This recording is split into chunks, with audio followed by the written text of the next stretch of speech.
también a Miguel, que está por allá, que a Miguel también se bautizó. Un aplauso también para toda la gente que se bautizó la semana pasada. Y ahí los que están en su casa también aplaudan, que no los escuchemos por fe, ahí se están uniendo al aplauso. Qué lindo, qué lindo. Es emocionante esta etapa que estamos viviendo en la iglesia, que hemos estado hablando de Nehemías. Ya estamos acercándonos, no estamos en el final de Nehemías, pero estamos empezando a acercarnos ya como concluyendo. La mayoría ya iba agarrando la idea. La mayoría ya ha ido agarrando la idea de qué se trata esta historia, de cómo el Señor levanta, toma a una persona que... Eso, ahí está, gracias. Ahí está, Eli también está aplaudiendo con todos, Eli también que estuvo en el paseo la semana pasada. ¿Qué estaba diciendo? Yo cuando me distraigo me pongo a hablar del fin del mundo, ¿no? Sí, sí, que estamos hablando de Nehemías, ¿no? No te falta harto para el fin del mundo, para llegar a Apocalipsis. Pero recapitulando, si alguien no estaba muy conectado con la historia o lo que veníamos siguiendo, en la última enseñanza vimos que Jerusalén había sido conquistada por los babilonios. Estamos hablando entre el cuarto y quinto siglo antes de Cristo, más o menos. Y luego había sido conquistada por los babilonios. Luego los persas conquistaron a los babilonios. Entonces, al final, todos los habitantes de Israel que habían quedado al exilio y toda la gente, todo el territorio que había ganado Babilonia quedó sometido a los persas. Y Nehemías, que él era un israelita, pero él era el copero del rey persa, había orado y el Señor le había otorgado el favor para reconstruir los muros, para viajar de Babilonia a Jerusalén con recursos del rey y reconstruir los muros de esta ciudad que era para Israel era su ciudad santa y que estaba destruida. Y Nehemías no era un sacerdote, él era una persona, un oficial de la guardia del rey, pero que vivía en Babilonia. Y cuando llega y se encuentran con un montón de oposición, a pesar de la oposición, el Señor les da fuerza, les da energía, les da unidad, el pueblo empieza a cambiar, logran reconstruir la ciudad y ahí, después de muchas generaciones, por primera vez se empieza a leer otra vez la ley, después de muchas generaciones, la ley de Moisés. Y eso hizo que el pueblo se vuelva a Dios y comiencen otra vez a celebrar las primeras fiestas hebreas después de muchísimas décadas que no se habían celebrado. Y ahí estamos. Así que hoy vamos a hablar que con el Señor hay momentos en que nos tomamos en serio las cosas con Él. Y simplemente otros momentos de la vida en que nos permitimos ciertas concesiones, ciertos lujos de evitar tomar en cuenta o solamente creer en un cristianismo que nos acomode. Pero principalmente vamos a ver hoy que para el Señor para Él siempre es todo o nada. Todo o nada. Así que vamos a comenzar con Nehemías del 1 en adelante. No sé si les va a salir por aquí. Ahí está, a ver. Eso, el 1. No sé si lo alcanzan a leer. Si no, en su celular y se conectan al streaming, ahí sí les va a salir. Sí, bueno, lo siento, la letrita está un poquito chiquita. Pero se los leo igual, para que me crean que estoy leyendo la Biblia, ¿ya? Dice, en el día 24 de ese mes, los israelitas se reunieron para ayunar. Se vistieron de luto y se echaron cenizas sobre la cabeza. Luego sigue diciendo, habiéndose separado de los extranjeros, confesaron públicamente sus pecados y la maldad de sus antepasados y asumieron así su responsabilidad. Durante 3 horas leyeron el libro de la ley del Señor su Dios y en las 3 horas siguientes les confesaron sus pecados y lo adoraron. Así que, para ser bien bíblicos, vamos a tener 3 horas ahora de confesión de pecados, comenzando por Pierre, por favor. Y a pesar de que el pueblo de Israel todavía estaba cautivo bajo el dominio persa, se les había empezado a permitir que sigan adorando a Dios. Y a pesar de todo eso, hay que considerar que ellos seguían estando en estado de cautividad. Ellos seguían siendo dependientes y tenían que tributar y tenían que respetar y someterse al gobierno persa. La diferencia está en que antes de que suceda este momento, que empiezan a volverse al Señor, ellos solamente estaban volviendo a Jerusalén. Ahora, en este momento, en ese día, ellos no solamente estaban volviendo a Jerusalén, ahora ellos estaban volviendo al Señor. Y luego lo que les tocaba era hacer una oración de pacto, para renovar este pacto, un pacto en que ellos declaraban otra vez someterse al Señor. Y para este momento los sacerdotes y los levitas habían vuelto a estudiar porque habían pasado tantas generaciones que no se leía la ley de Moisés que hasta los mismos sacerdotes y los levitas no sabían qué decía. Habían tenido que volver a estudiar y tal cual como decían Deuteronomio y como era la ley, empezaron a imitar y a hacer todo y comenzaron a pedir perdón al Señor por sus pecados. Y aquí ocurre algo muy interesante, que después de estudiarla y después de contarle y leerle al pueblo lo que decía, se dieron cuenta que muchos de ellos tenían cosas que cambiar en sus vidas. Les tocaría tomar decisiones muy, muy difíciles si es que querían seguir siguiendo al Señor, seguir siguiendo. Les tocaría aprender otra vez que con el Señor es todo o nada. Y comenzarían a renovar su pacto con la siguiente oración, el versículo 4. Esto es bien largo, así que he puesto puntito para saltarme varias partes, ir como al grano. Dice luego: los levitas subieron a la plataforma en alta voz y en alta voz invocaron al Señor su Dios. Y los levitas clamaron: vamos, bendigan al Señor su Dios, como estaba Keila diciendo, pongámonos de pie y cantemos. Y adoraban juntos. Sea bendito sea, Señor, sea exaltado tu glorioso nombre, que está por encima. Y seguían, y después seguían diciendo: tú has hecho los cielos con todas sus estrellas, tú le das vida a todo lo creado, la tierra y el mar con todo lo que hay en ellos. Y luego con esta, siguen, la oración es una oración bien larga. Comienzan a recordar la historia de Israel. Dicen: tú, Señor y Dios, fuiste quien escogió a Abraham, le pusiste por nombre Abraham, no Abraham, Abraham. Descubriste en él un corazón fiel, por eso hiciste con él un pacto.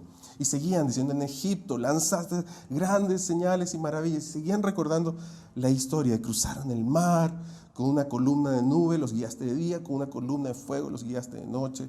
Y siguen luego recordando cuando el Señor le entrega la ley a Moisés. Dice: descendiste al monte Sinaí, desde el cielo hablaste. La siguiente. Descendiste al monte Sinaí, desde el cielo les hablaste, diste juicios rectos y leyes verdaderas.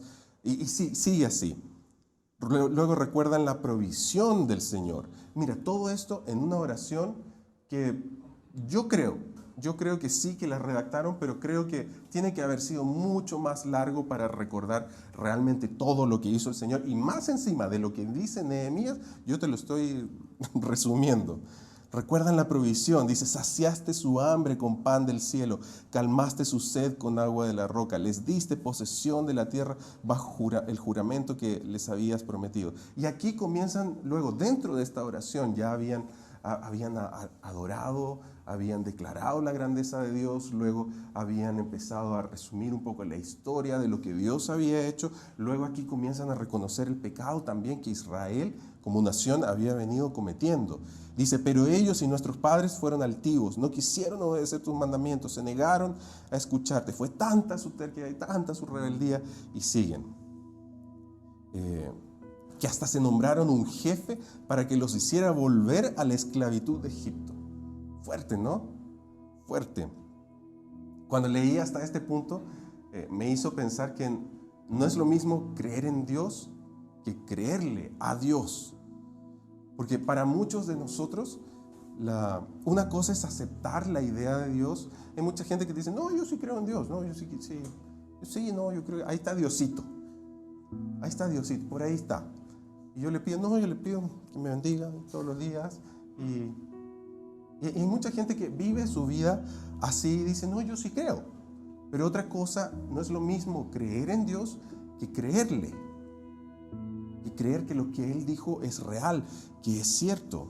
Y aún para quienes venimos a la iglesia, para quienes nos decimos cristianos, hay momentos en nuestra vida en que nos cuesta creerle. Y creer en Dios, solo creer en Dios, es, la verdad, es fácil. Es bien fácil. ¿Y sabes por qué? Porque los seres humanos fuimos creados con la necesidad de creer en Dios. Por eso existen suicidios, por eso existen tantas cosas, porque la gente que no lo conoce vive con un vacío constante, se hieren unos a otros, porque tienen en su corazón un vacío que tiene la forma de Dios, que solo Él puede llenar. Nuestra vida siempre se va a sentir vacía hasta que lo conozcamos a Él. No importa cuánto esta época se preocupe de adoctrinarnos en la inexistencia de Dios, nuestras vidas siempre van a estar incompletas hasta que decidamos seguirle y rendirle a Él y que Él sea el Rey que gobierne nuestros corazones. Entonces creer en Dios, meramente creer en Dios, es fácil. Es fácil. Creerle es otra cosa.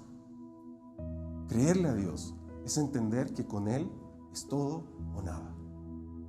Todo o nada.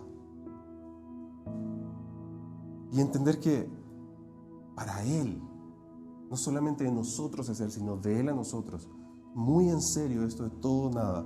Mira cómo el versículo 17 sigue mostrando la reacción de Dios, que para Él es todo o nada. Y Él se inclina siempre por todo. Dice, pero tú no los abandonaste porque eres Dios perdonador, clemente y compasivo, lento para la ira y grande en amor. Y aunque fueron terribles las ofensas que cometieron, tú no los abandonaste en el desierto porque eres muy compasivo.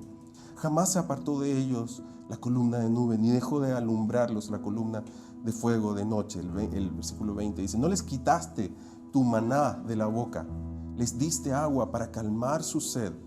40 años los sustentaste en el desierto, nada les faltó.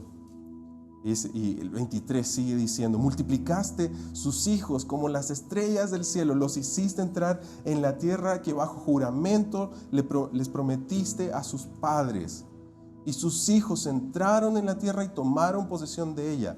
Disfrutaron, y exclama, disfrutaron de tu gran bondad. Y siguen reconociendo que a pesar de la actitud de Israel, Dios seguía siendo fiel. Para Él era todo. Y sigue dentro de esta confesión, de esta oración, siguen haciendo una oración honesta, donde reconocen además la verdadera condición del corazón. El 26 continúa diciendo, pero fueron desobedientes, se rebelaron contra ti, rechazaron tu ley, mataron a tus profetas que los convocaban a volverse a ti. No me vayan a matar ya. Te ofendieron mucho. Por eso los entregaste a sus enemigos. Si me hacen algo ya saben. Por eso los entregaste a sus enemigos y estos los oprimieron. En tiempo de angustia clamaron a ti y desde el cielo los escuchaste. Por tu inmensa compasión les enviaste salvadores para que los liberaran de sus enemigos. El 28 sigue diciendo, pero en cuanto eran liberados, volvían a hacer lo que te ofende. Tú los entregabas a sus enemigos y ellos los dominaban. De nuevo clamaban a ti, desde el cielo tú escuchabas. Por tu inmensa compasión muchas veces los libraste. Y el 30, mira, por años les tuviste paciencia. Con tu espíritu los amonestaste por medio de tus profetas, pero ellos no quisieron escuchar.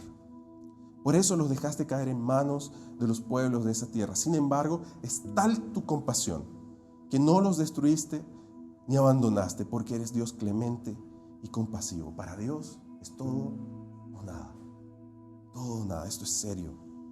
Reconocen incluso el castigo que estaban recibiendo en ese momento, que a pesar de que podían volver a adorar a Dios, pero seguían siendo de alguna forma esclavos de los persas y seguían siendo una nación que, a pesar de que en este momento el rey persa se estaba comportando de forma muy favorable con ellos, pero seguían siendo no una nación independiente, seguían siendo una nación conquistada, subyugada a los persas.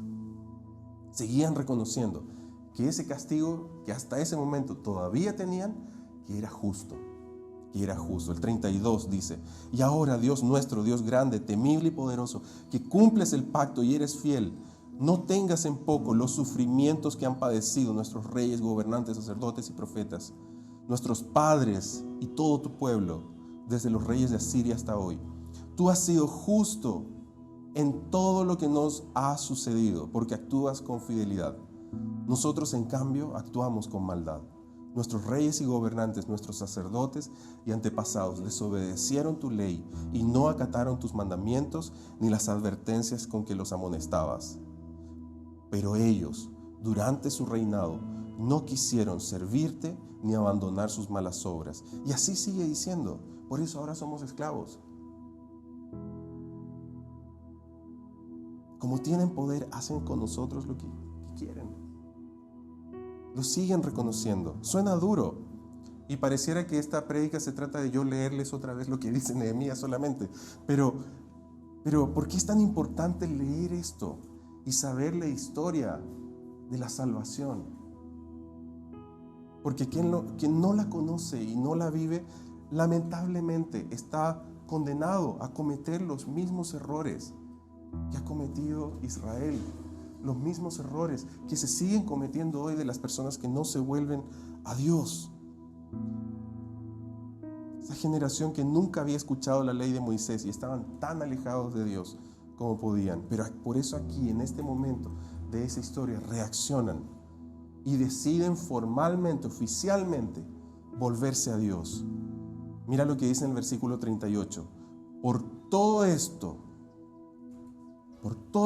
este gran peso que tenemos encima, esta historia de ser gente que se aleja y que es tan volátil espiritualmente, por todo esto, nosotros hacemos este pacto y lo ponemos por escrito, firmado por nuestros gobernantes, levitas y sacerdotes. Para Israel, en este momento estaban viviendo en una tensión de vivir la alegría de que al fin podían volver a Jerusalén. Incluso habían tenido recién una fiesta, una tremenda fiesta de varios días, celebrando y recordando lo que Dios había hecho en el pasado. Y vivían en esta tensión, porque por un lado estaba el gozo de poder celebrar juntos que Dios estaba.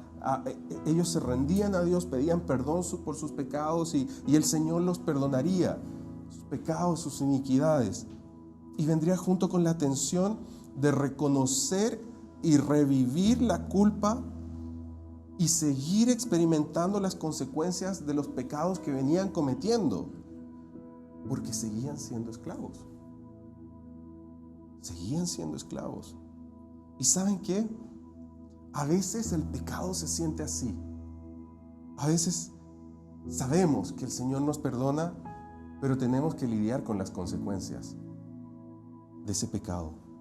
Israel iba en camino a la libertad, es cierto, aunque como nación seguían sufriendo la consecuencia de sus pecados.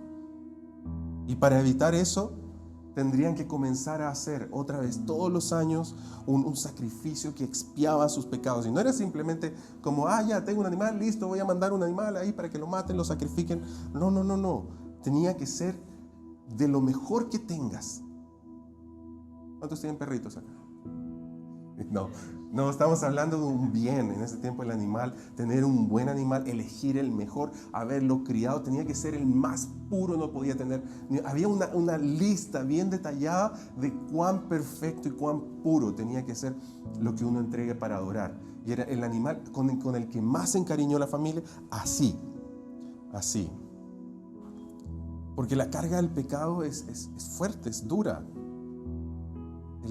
El pecado provoca en nuestros corazones el efecto contrario a lo que nuestra alma desea. El pecado nos paraliza cuando se trata de querer seguir buscando a Dios, nos frena. Es como que se te pone un muro delante.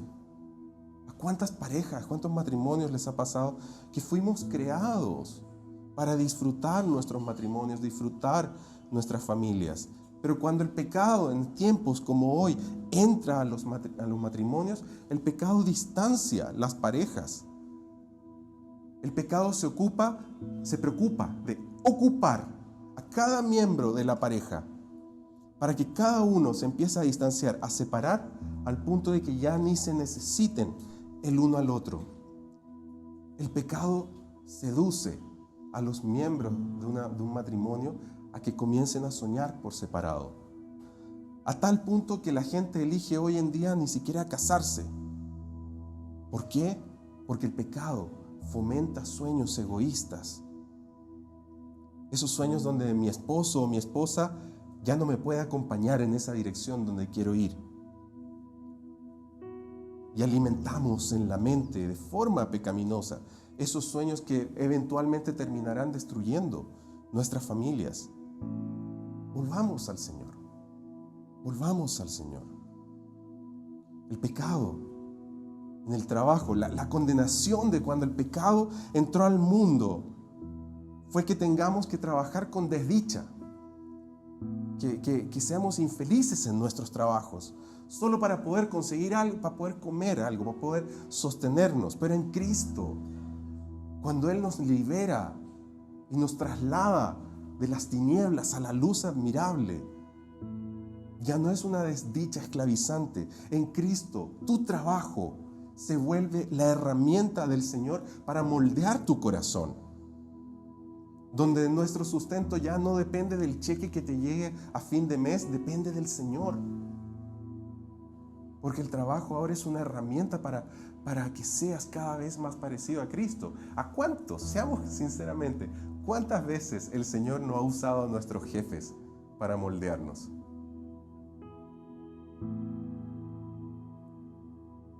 ¿Cierto?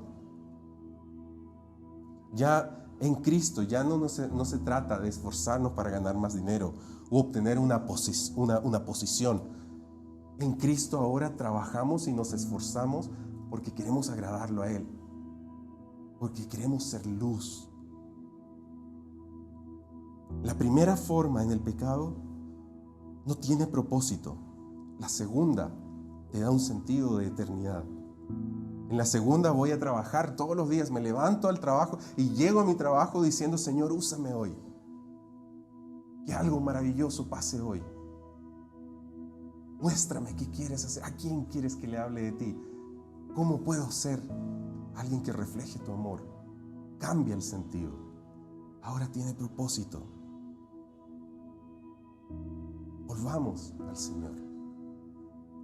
Y la verdad es que tú y yo Israel estaba viviendo un tiempo de salir de la esclavitud, camino hacia la libertad. ¿Por qué? Porque fuimos creados para vivir en libertad. Y ahí es donde mucha gente se aprovecha. Fui creado, Cristo me liberó, hoy hago lo que me dé la gana. No, tú y yo fuimos creados para vivir en libertad, pero una libertad santa. Una libertad santa. Para algunas personas la carga del pecado, cuando se arrepienten, sucede que experimentan libertad inmediata, pero para la gran mayoría, seamos sinceros, a veces dejar de sentir esa culpabilidad es un proceso. Es un proceso. Para algunos y para también muchos de nosotros, es un proceso aprender a vivir en una libertad santa. Si le agregamos la palabra santa, no todos la aceptan. Esto que nos ofrece el Señor, no todos la reciben. Y pasa igual que con Israel, que cuando te das cuenta del costo que tiene de seguir a Dios.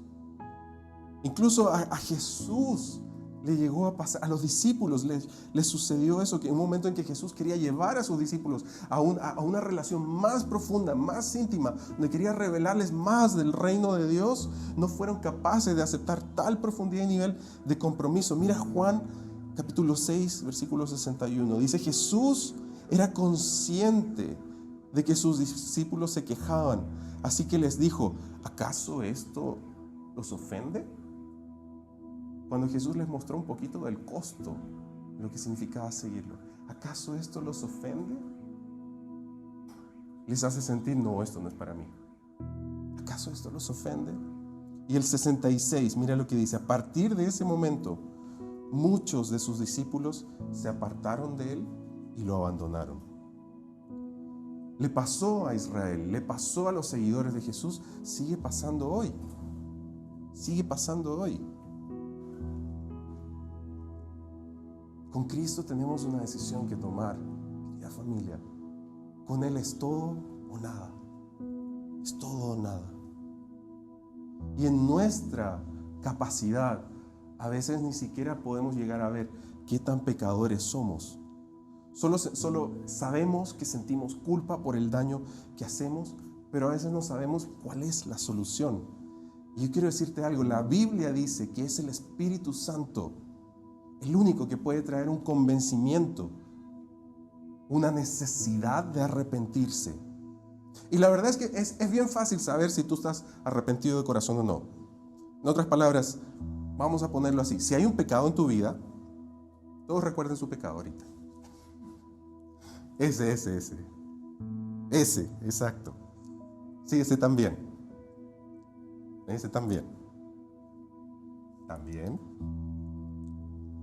Si hay un pecado en tu vida, que sabes que es un pecado, y por más que la Biblia te diga que eso está mal, si es que en tu mente tú dices, yo ya sé, pero no voy a dejar de hacer eso, entonces no estás arrepentido. Así de fácil. Así de fácil es.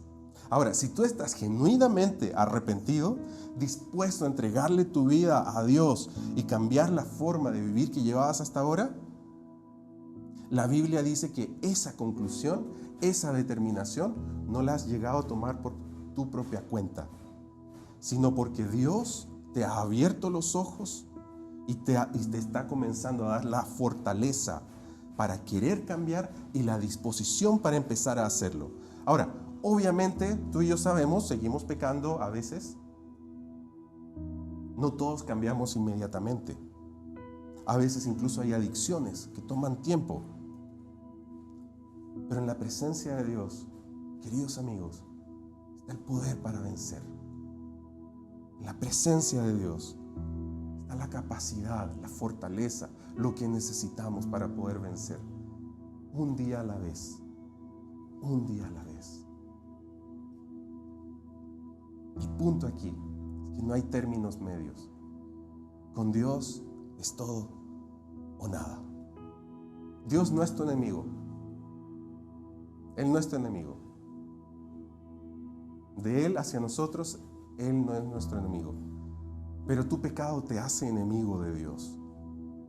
Si tú eliges un estilo de vida de pecado, te hace enemigo de Dios. Cristo fue el sacrificio perfecto delante de Dios, que expió, nos liberó de la culpa, no solo emocional, sino el hecho de ser hallado culpable delante de Dios. De eso se trata.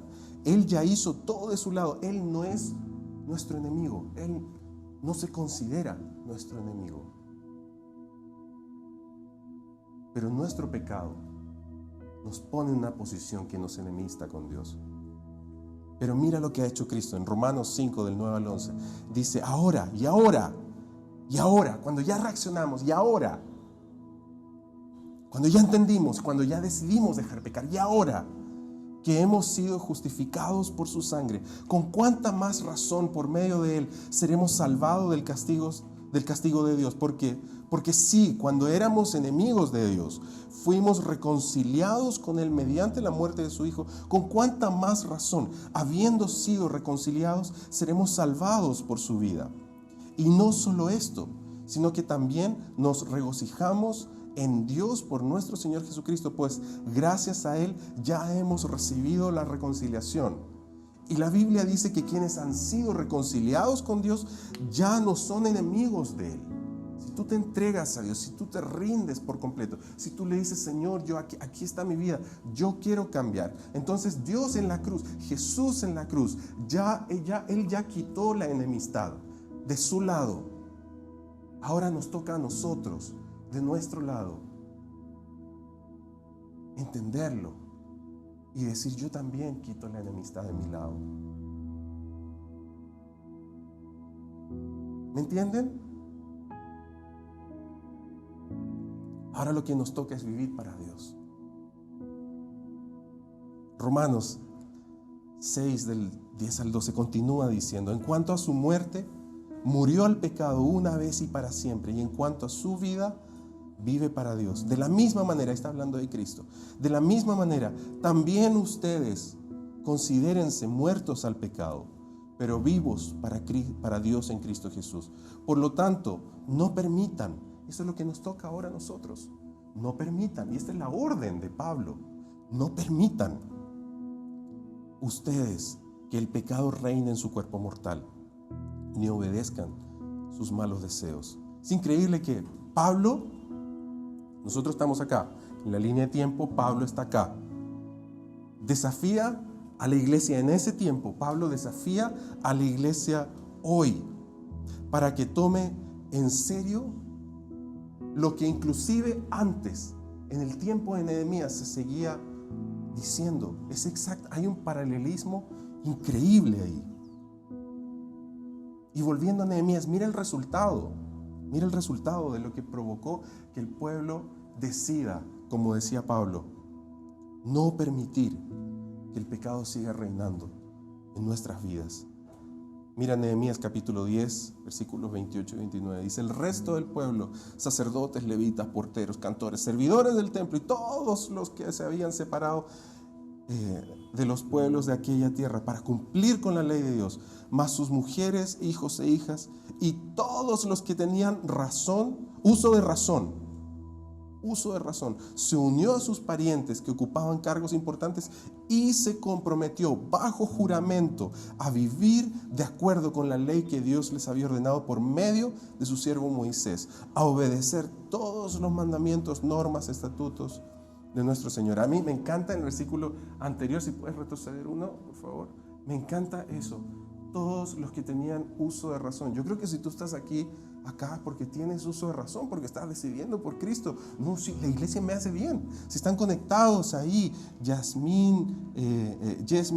Lili, Betsy, Abby y todos los que están, Eli, todos los que están conectados, Gerardo, Úrsula, si están conectados porque tienen uso de razón y quieren usar esa razón para bien. Entonces razonemos, reconozcamos que a nuestra manera no sirvió. Necesitamos cambiar. Razonemos, desafiémonos y determinemos esta mañana, ya casi mediodía, entregarnos por completo a Dios. Razonemos, elijamos, igual que Israel, igual que cuando Jesús confrontó a todos sus seguidores en ese momento. Solo unos poquitos determinaron. Quiero decirle a todos, decidamos esta mañana renovar nuestro pacto con el Señor. Razonemos que con Cristo es todo o nada.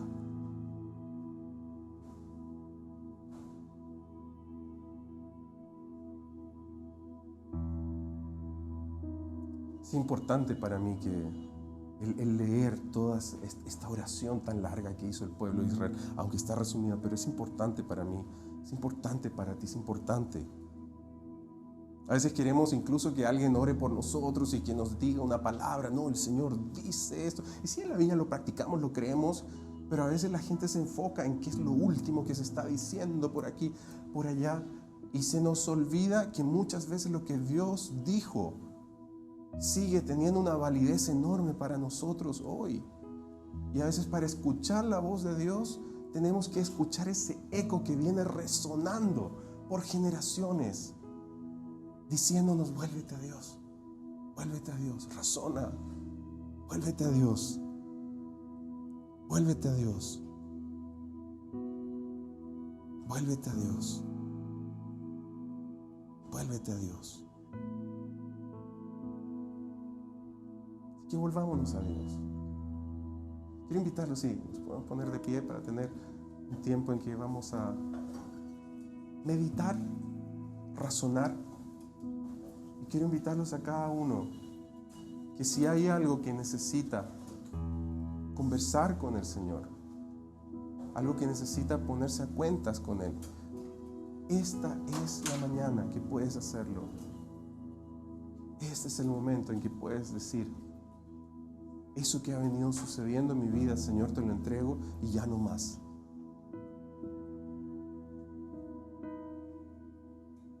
Si quizás te considerabas una persona que creía en Dios y decía, no, yo no soy una mala persona, yo vivo mi vida tranquilo, tengo mis amigos cristianos en la iglesia y todo, pero quizás hoy es la oportunidad de profundizar tu pacto con Él y decirle, Señor, yo quiero ir más allá contigo. Quiero ir más allá, quiero conocerte más. No me conformo con lo poquito que te he conocido hasta ahora. Quiero más, Señor. Quiero verte más, quiero entenderte, muéstrame, guíame, como decía David, limpia mis ojos y quedaré limpio.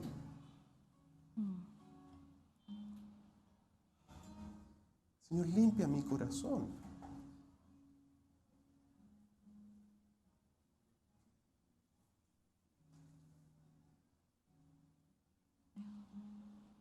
Espíritu Santo, ven aquí. Yo te pido que ahora seas tú el que traiga, el que tome todo lo que hemos hablado y conversa con nosotros, Señor.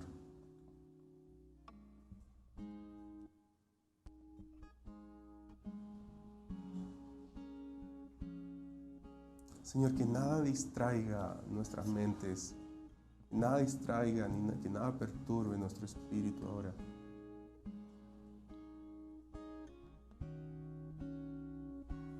Queremos estar contigo, Señor, y queremos tomar un tiempo para renovar nuestro pacto contigo, para refrescarlo y darle un sentido más profundo.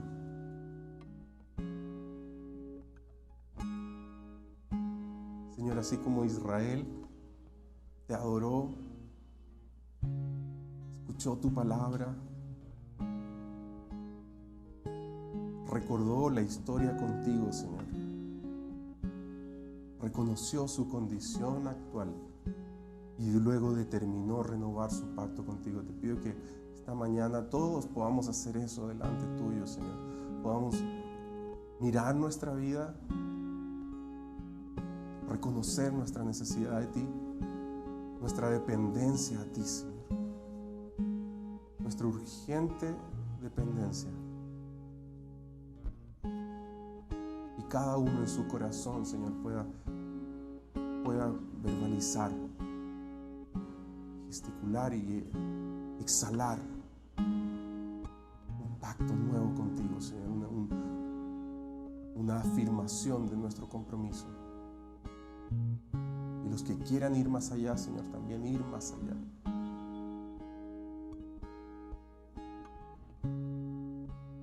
Y Padre, si hay gente acá que dice, yo no sé qué quieres que te entregue, Señor, yo no sé si algo tú quieres que hagas, Padre, ahora revélaselo. Revélalo, Espíritu de Dios, tú que te mueves aquí entre nosotros. Y que hoy sea el momento de decidir por ti, Señor.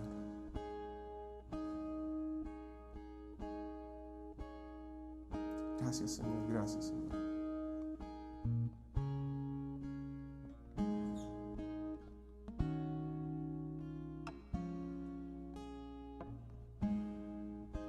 Gracias, Señor.